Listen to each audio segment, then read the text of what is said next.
E te pedimos que nos dê sabedoria para iluminar a nossa caminhada. Te pedimos, Senhor, sabedoria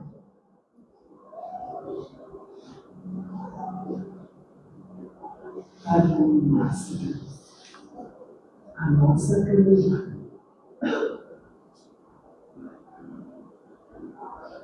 E fazemos uma pergunta: o que nos falta? O que nos falta?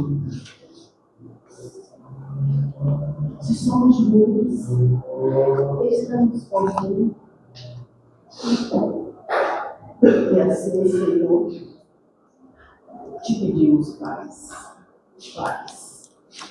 E que a paz do Mestre Jesus esteja sempre conosco, hoje, agora e sempre. E assim seja.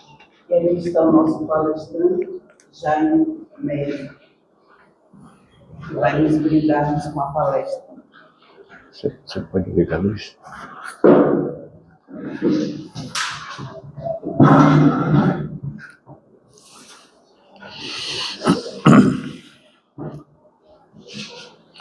Muito boa noite, meus caros irmãos. Que o Mestre Jesus ilumine os nossos corações, as nossas consciências. É um prazer estar de retorno aqui a esta instituição que leva o nome de uma grande benfeitora espiritual da Espanha, Teresa de Ávila, a mística de Ávila. Eu diria que Teresa, ela foi a primeira psicóloga onde ela apresentou uma tese em uma das suas obras, O Calabouço da Alma, e que ela diz que dentro de cada criatura humana existem os seus castelos interiores. Então eu tenho uma sensação de que Carl Gustav Jung e Freud beberam lá da fonte dessa grande mística de Ávila, que muito soube interpretar na ótica da visão mística espiritual dos contatos místicos que ela tinha com Jesus. E o que Teresa d'Ávila mais nos ensinou é ter resiliência, que esse é o tema da noite de hoje, resiliência, o convite da alma ao recomeço. E nós estamos, nesses dias atuais, contemporâneos, vivenciando verdadeiras experiências de termos a capacidade de ressignificarmos os verdadeiros testes que nós estamos atravessando. A noite escura da alma. A noite escura da alma também foi uma citação de um místico, João da Cruz, que foi contemporâneo de Teresa d'Ávila. João da Cruz tinha 1,50 m de altura, ele era baixinho, mas também era um místico, como Teresa. Ambos trocavam cartas. E uma das teses de João da Cruz, que ele iria dizer, a noite escura da alma. A noite escura da alma é o momento em que cada um de nós, cada um de vocês, vai passar esse momento único, individual, a noite escura da alma. É o momento do nosso retorno à paternidade divina, o nosso retorno às esferas espirituais, o mundo espiritual, essa passagem da transitoriedade entre a vida física, biológica que nós possuímos. Afinal de contas, nós temos um corpo biológico que é a vestimenta da consciência, a consciência, o espírito eterno, conforme os espíritos revelaram a Allan Kardec, que o espírito, ele é o princípio inteligente do universo. Portanto, cada um de nós, não é, Sofia? Estou feliz de ter Sofia aqui, e os avós do lado. Nós somos o princípio inteligente do universo, espírito, essa consciência eterna, e na qual estamos de passagem. E durante a nossa transitoriedade na Terra, nós somos constantemente convidados a ressignificarmos as nossas resiliências. Então, eu iniciaria falando sobre o conceito físico versus o conceito psicológico do significado da resiliência. Na física, a resiliência é a capacidade de um material absorver um impacto e voltar ao seu estado original, como um elástico. E na psicologia, é a capacidade da pessoa atravessar por crises, traumas e perdas e sair delas fortalecidas. E quando fala de resiliência, de inclinar e não quebrar, eu me lembro do Aeroporto Internacional Luiz Eduardo, que ainda muito jovem, quando meus pais me levavam para ver os aviões, isso eu estou falando década de 70, que eu era garoto, e o que me chamava a atenção, há 50 anos atrás, era a entrada do Aeroporto Internacional 2 de Julho, Luiz Eduardo hoje. É aqueles bambuzais que foi colocado ali na época da Segunda Guerra Mundial pelos norte-americanos. E sempre me chamou a resiliência daqueles bambus, não é? Para que eles cresçam ali, eles têm que primeiro criar raízes profundas.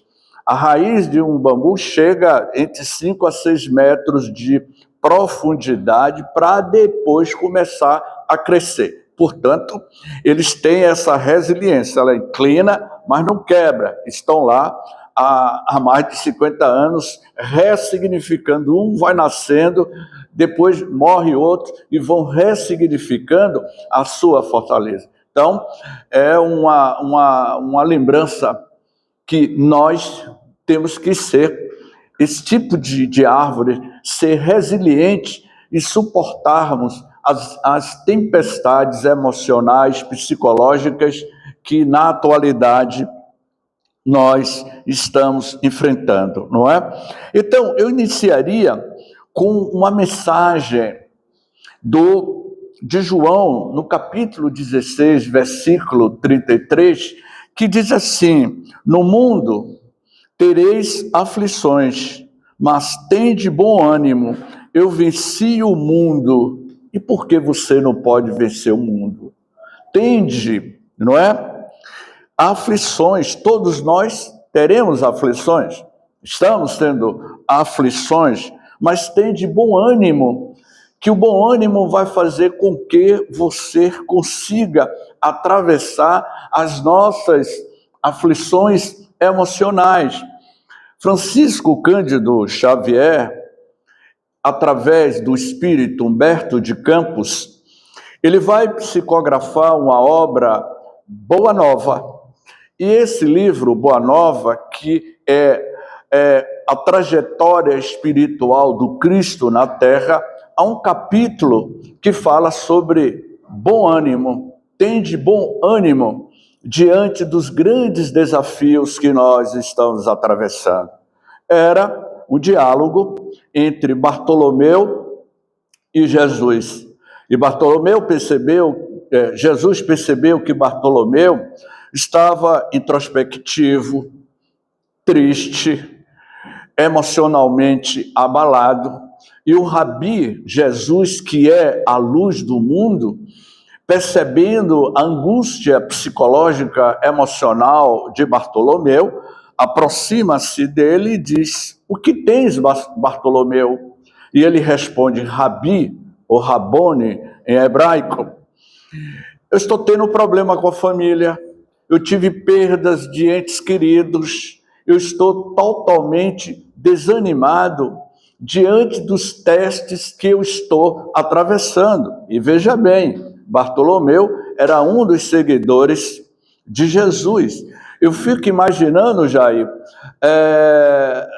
a oportunidade que aquelas pessoas tiveram de conviver com Jesus, de ser contemporâneo de Jesus, e muitos deles não aproveitaram. E Bartolomeu, que seguia as pegadas de Jesus, desabafa dos conflitos, perdas de entes queridos, e Jesus diz: tende bom ânimo, Bartolomeu.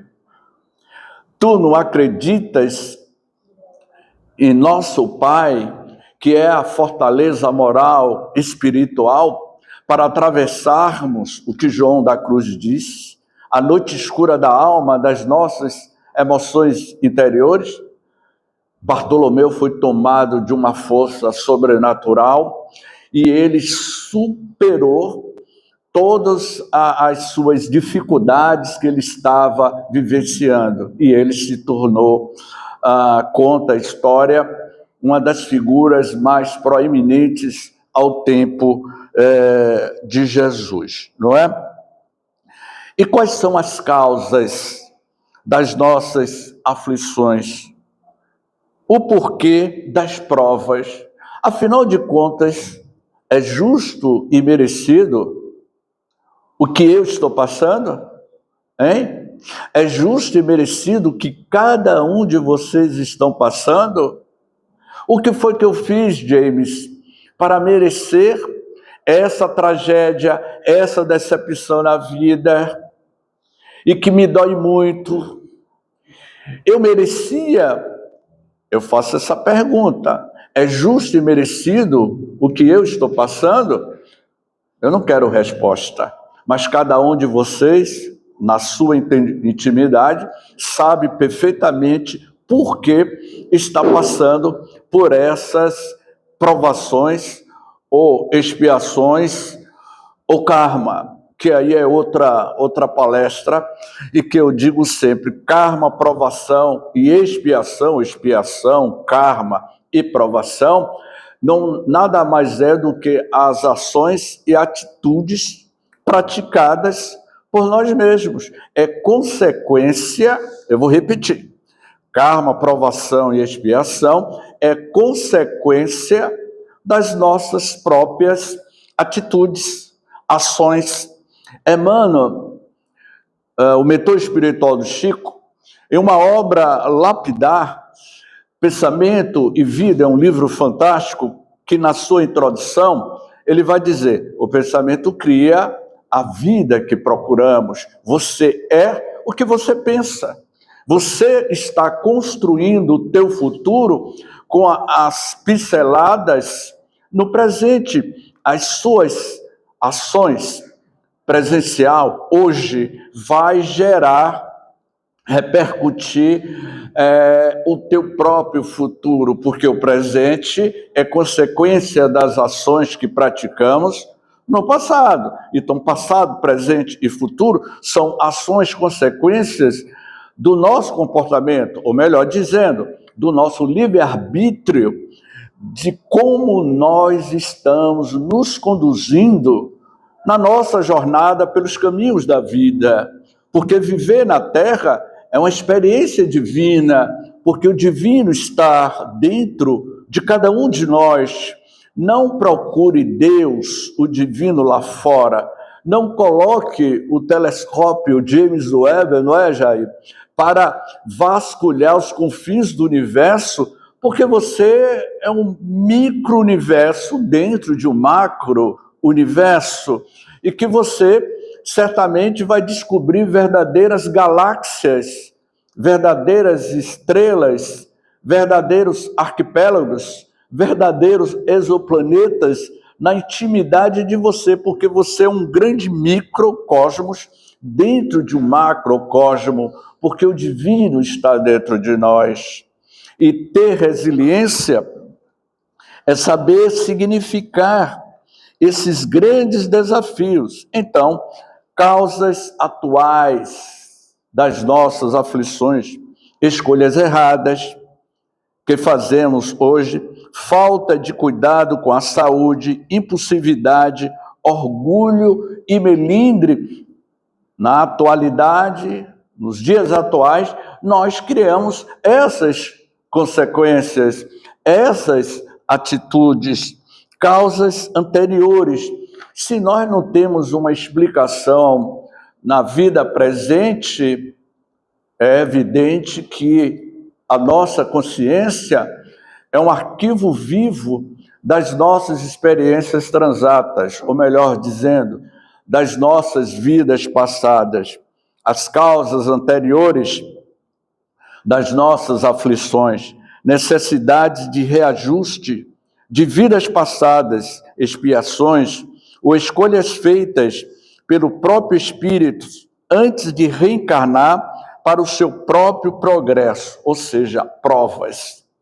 Eu me recordo, quando eu ainda era muito jovem, nos meus 20 anos de idade, aqui na capital baiana, eu sou soteropolitano, e aos meus 20 anos, eu já fazia parte do movimento juvenil na capital baiana. E naquela época, aos domingos, em vez de estar jogando bola na praia de Piatã, ou aqui no Porto da Barra, que eu ainda, naquela época, eu vinha muito para o Porto da Barra, só que um certo dia eu fui convidado, não vim mais tomar banhos no Farol da Barra, no Porto da Barra, na praia de Piatã, que era os Point. Eu estou falando década de 80, há mais de 40 anos atrás. Eu resolvi, junto com um grupo de jovens da Juventude Espírita na capital baiana, de visitar o leprosário Águas Claras em 1983. E lá eu convivi com os leprosos durante 5 anos, todos os domingos, ou melhor, em 15 dias eu ia para o leprosário Águas Claras e levava óleo de amêndoa, levava pasta de dente, levava meias para seu João e para Anaí. João e Anaí eram casais que já residia no leprosário de Águas Claras há 40 anos, porque ele tinha o bacilo da hanseníase. E ao entrar em um dos galpões, eu tive contato com a senhora, não lembro mais o nome dela, mas a fisionomia, o rosto dessa senhora está fixado na minha memória. Quando eu me aproximei dela, ela já não tinha mais os dedos, ela já tinha ficado cega, ela já tinha perdido uma parte dos dedos do pé esquerdo, porque a hanseníase já tinha corroído o corpo daquela senhora e exalava aquele cheiro de carne em estado de decomposição, era isso que a gente sentia na época. E ao me aproximar do leito daquela senhora, em um grande pavilhão, junto com outras pessoas doentes, ela me disse: Jair, quando eu me aproximei, naquela época ainda eu tinha um cabelo Black Power, né? Hoje eu estou careca. Mas naquela época eu tinha um cabelo Black Power e ela disse, eu me aproximei, minha amiga, eu estou aqui para trazer o óleo de amêndoa, para ler uma parte do Evangelho para vocês. E ela disse, há muito tempo eu lhe aguardava. E era a primeira vez que eu estava indo no leprosário. Mas faz muito tempo que eu não lhe vejo. E eu fui pego de surpresa, porque na década de 80, você sair do centro de Salvador para ir lá para Águas Claras era uma viagem. Era uma viagem. O leprosário de Águas Claras não é o que é hoje, que hoje virou uma metrópole, uma extensão de Salvador. Mas é a primeira vez que eu estou vindo aqui. Mas essa sua voz me ressoa familiar.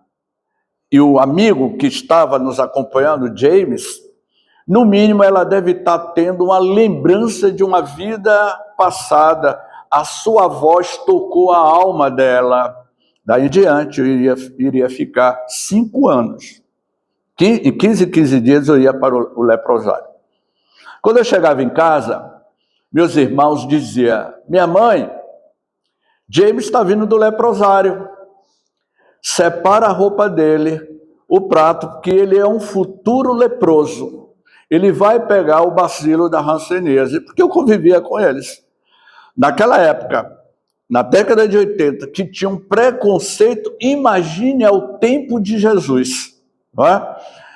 Então, eu nunca peguei o bacilo da hanseníase, porque ali não estava dentro da minha programação reencarnatória, expiatória. É evidente, muito provavelmente, ela estava tendo alguma lembrança das nossas peregrinações, porque cada um de vocês que estão aqui no auditório, muito provavelmente, não é o primeiro encontro, são os reencontros que nós vamos tendo ao longo da nossa jornada. Mudamos de corpo físico, mas os nossos reencontros são constantes.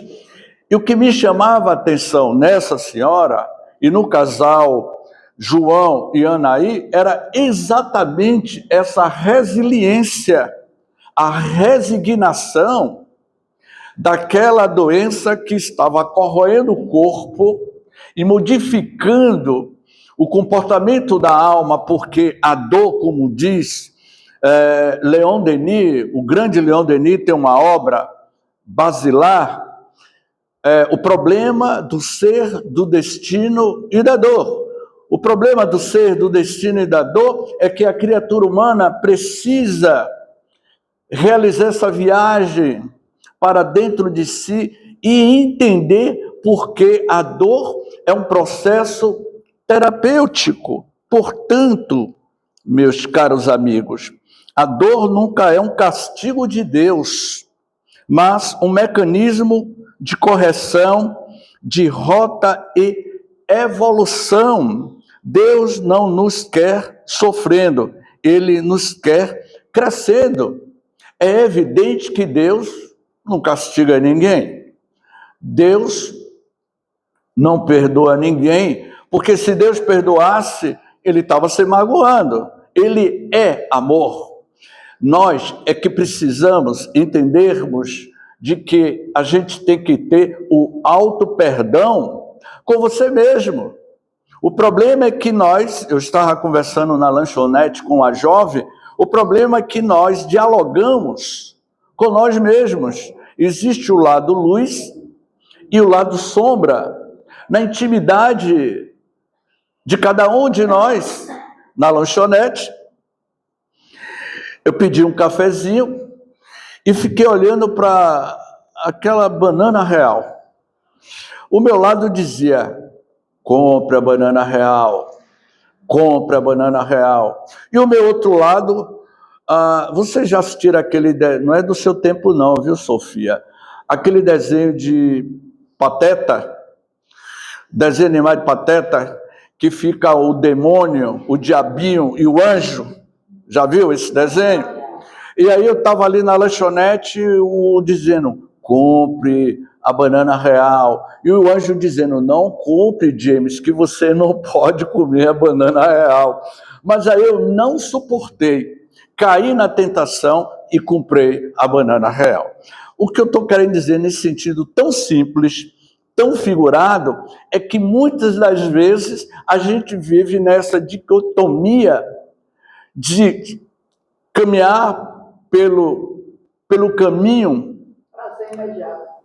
Exatamente. Pelo caminho do bem, ou então pelo caminho errado que lhe dá o prazer imediato. Muito obrigado pela dica. De seguir pela porta larga ou pela porta estreita. E aí eu perguntaria a todos vocês, qual das duas portas vocês querem atravessar e caminhar? Pela porta larga do mundo de César, das facilidades que a sociedade nos proporciona, ou pela porta estreita que você passa, que é o caso de Anaí e de João, que viveram 30 anos lá no leprosário, e que eles me disseram: meu jovem James, a verdadeira vida, a vida colorida, é aqui dentro do leprosário, porque lá fora vocês vivem um mundo de faz de conta. O que ela estava querendo dizer?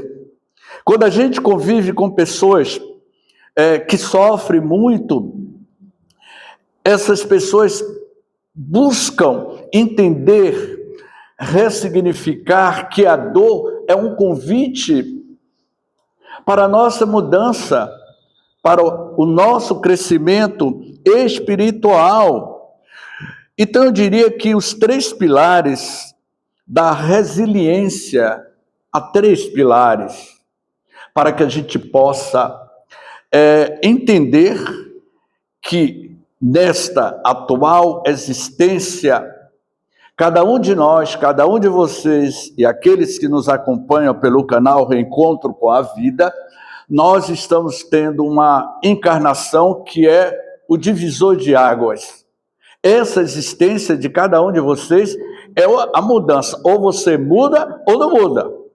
Essa é a mudança. Essa encarnação é a mais importante de todas. Por quê? Porque nós estamos vivendo em um momento de 1970, 1980, eu vou colocar a década de 80 para cá, quando houve um avanço na área da tecnologia com Steve Jobs e me esqueci o nome do outro, que Bill Gates, essas 2 figuras, Bill Gates e Steve Jobs, ambos com 26 anos de idade, na década de 80, eles mudaram a história da tecnologia mundial. Houve um avanço extraordinário para a sociedade humana naquela época. Então, de 1980 para cá, o mundo começou a ressignificar, a iniciar um processo de sair dessa zona de um planeta de provas e de expiações dolorosas para um mundo de regeneração. Este mundo de regeneração, nós já estamos caminhando. Regenerar significa modificar a sua atitude, a sua ação. O que nós estamos vendo na atualidade, as guerras, os problemas humanos que estamos vendo, o próprio Satya Sai Baba, na Índia, ele vai dizer que o que está acontecendo na humanidade, isso foi uma entrevista que Sai Baba concedeu a um repórter norte-americano, e que ele perguntou, o repórter: Sai Baba, mas o mundo está um caos, o mundo está em guerra, há tantas hipocrisias, tantas maldades. E Sai Baba, na sua sabedoria, disse: é o avanço da luz. O mundo está mais iluminado. A sombra está reagindo ao avanço da luz. As pessoas estão se iluminando mais.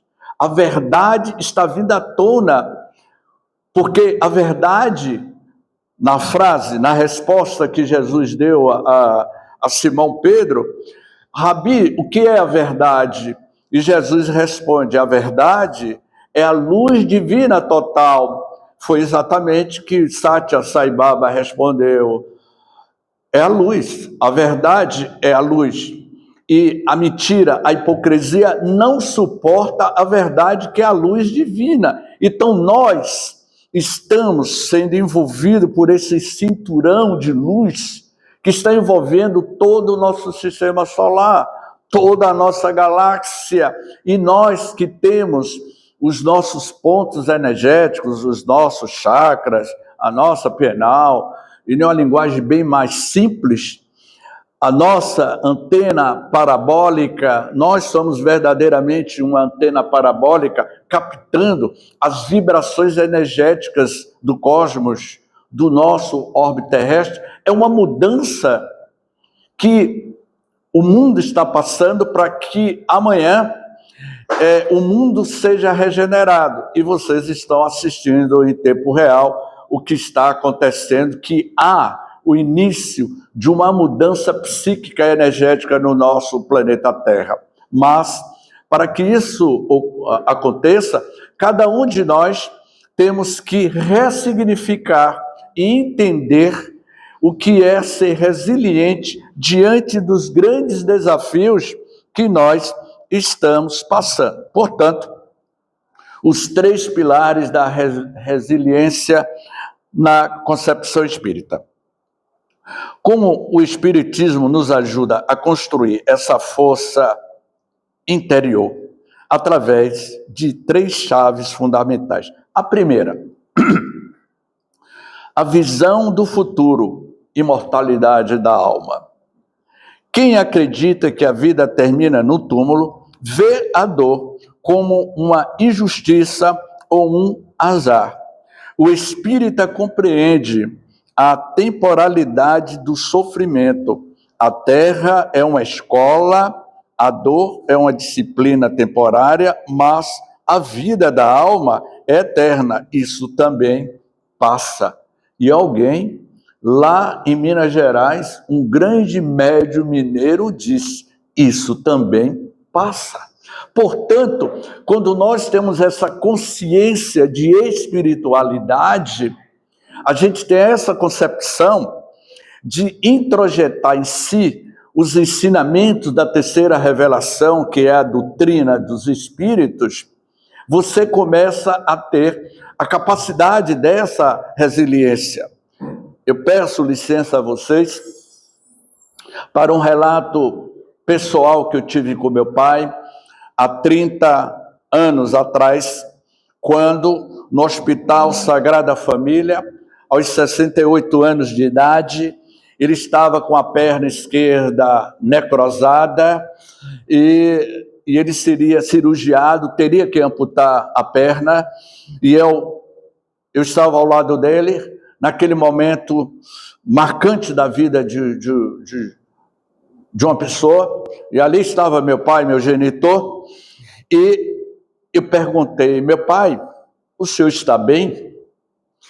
Ele me respondeu, James, a dor que eu estou sentindo na perna é como se fosse um balde de água fervente jogando sobre a minha perna.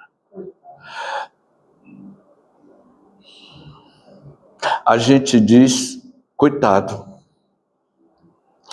Aquele homem, o gigante da alma, um homem que foi afrodescendente, casado com minha mãe, que era descendente de portugueses, minha mãe era branca, descendente de portugueses, e meu pai era um afrodescendente negro. Na época em que eles casaram, na década de 60, meu pai já era espírita, e o padre não quis casar não quis realizar o casamento na igreja, porque meu pai era espírita, na década de 60. E o meu avô não aceitou o casamento porque meu pai era negro e minha mãe era branca, e ele passou por todo esse processo de preconceito naquela época. E quando foi em 95, eu estava à beira da cama dele, ele me disse, olha, meu filho, a dor é terrível. E 2 enfermeiras, freiras, se aproximaram. Você é filho de seu João? Sou. Mas qual é qual é a religião que ele professa? Ele é espírita. Eu nunca tive um paciente tão resignado, tão resiliente, porque ele não reclama, ele não diz nada. E eu perguntar, meu pai, o que o senhor está sentindo? Meu filho, é merecido o que eu estou passando. Ele amputou a perna, 4 meses depois ele desencarnou, retornou ao mundo espiritual, resiliente, como ele sempre foi resiliente ao longo da vida dele na Terra. Porque o problema de relacionamento entre meu pai e minha mãe era que ele era muito resiliente, e ela não. Ele era a fonte do equilíbrio. E as pessoas perguntavam, mas por que o seu João, ele tem esse equilíbrio?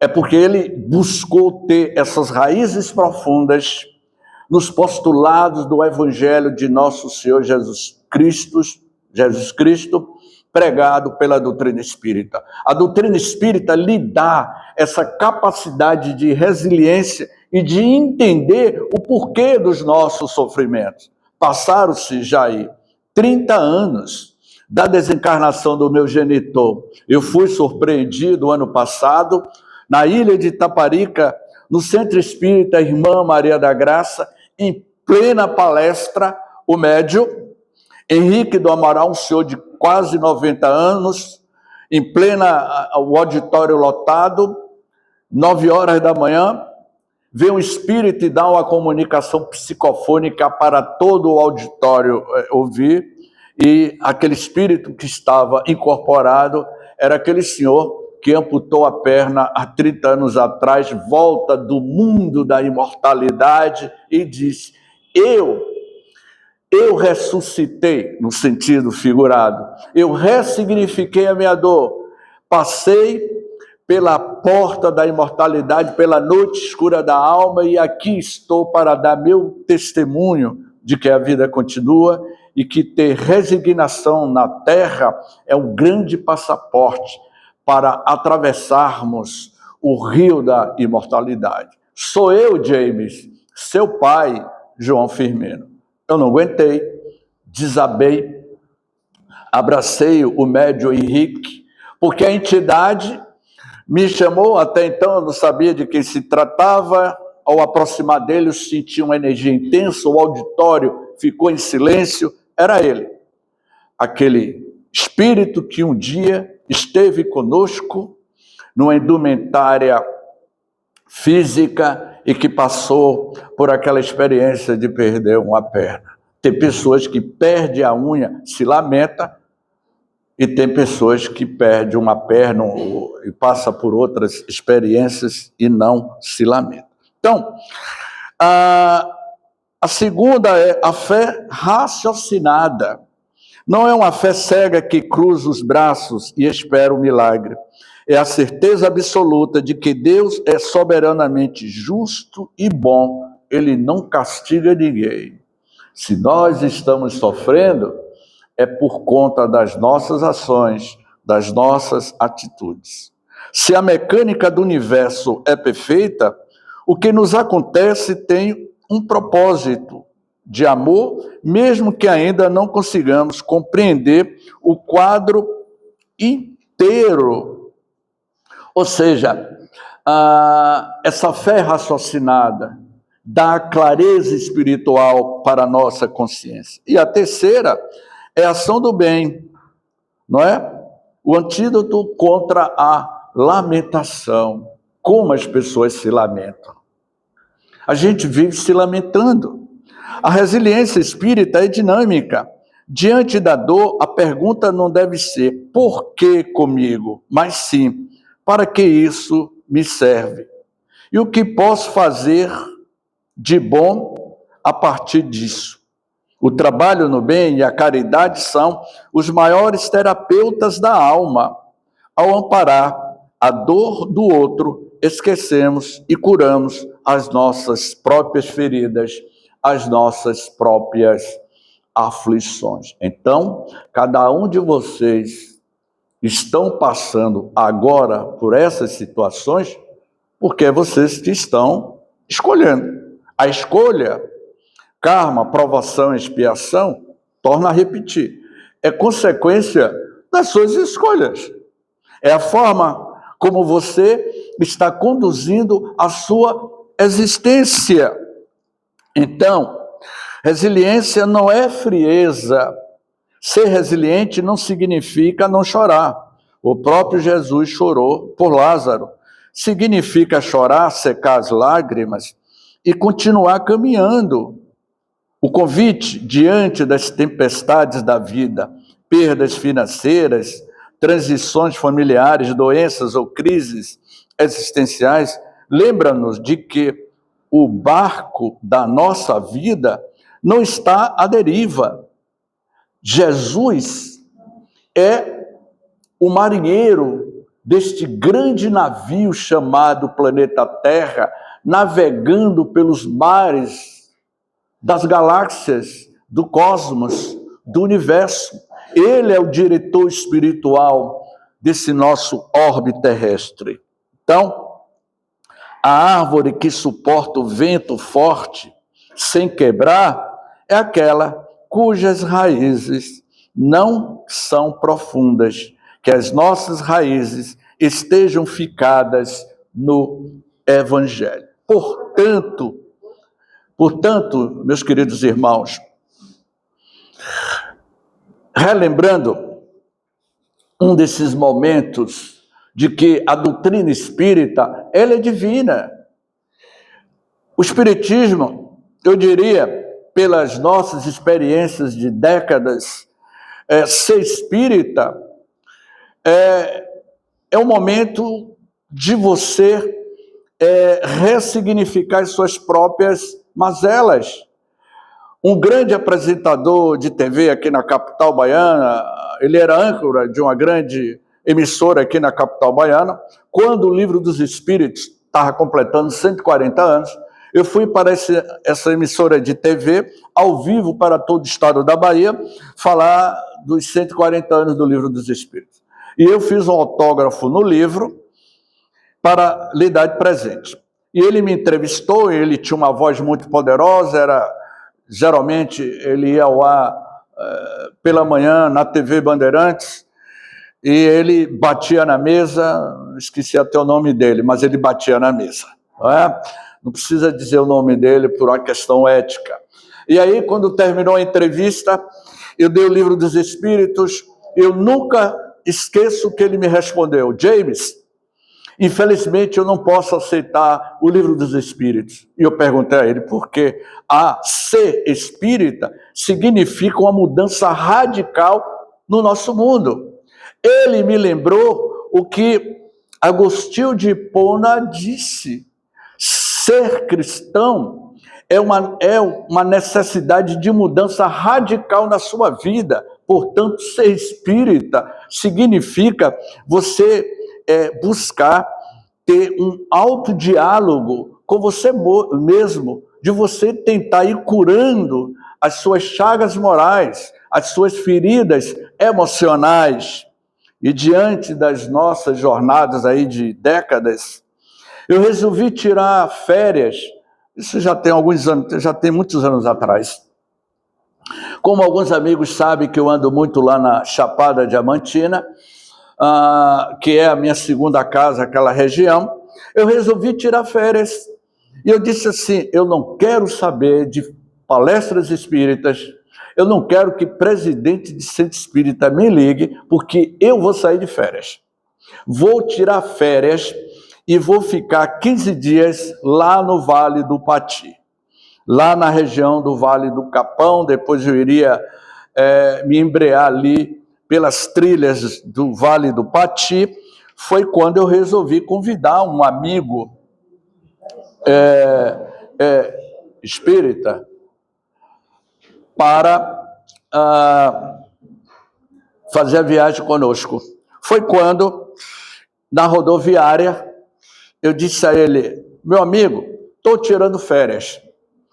E vou tirar férias também do meu mentor espiritual. Eu não quero que meu mentor espiritual me acompanhe nas minhas férias, porque eu não quero que dirigente espírita, ninguém me ligue para fazer palestra espírita, porque janeiro é as minhas férias. E aí ele disse: mas James, e acontece isso de você dar férias ao mentor espiritual? Eu não sei, mas eu estou dando férias ao meu mentor espiritual. Pegamos o ônibus e fomos para o Vale do Capão. Chegamos no Vale do Capão no outro dia, fizemos a trilha do Vale do Pati, um dia inteiro caminhando, e quando chegou lá na igrejinha, não sei se algum de vocês já fizeram essa trilha, quando chegou lá na igrejinha, a gente tinha tomado banho e tinha uma capela. Ao entrar na capela, junto com esse meu amigo lá da COBEM, da Casa de Oração Bezerra de Menezes, eu vi o livro dos Médiuns, em cima do altar. E aí ele disse: James, o Livro dos Médiuns, pegue o livro, James, e faça um comentário. Eu peguei o livro, Ele ligou a câmera, eu comecei a falar do livro dos médios sobre o que é ser médium para um grupo de 5 pessoas que estavam ali. Quando terminou, ele virou para mim: ô James, você tinha me dito que lá na rodoviária você não ia falar de espiritismo, que tinha dispensado o seu mentor espiritual. E o que foi que aconteceu aqui agora?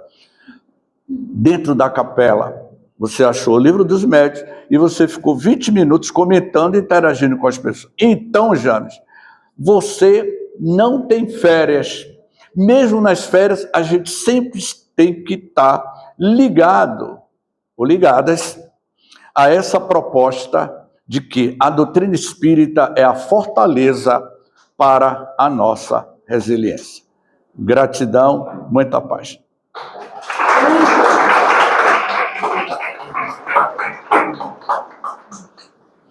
Boa noite a todos.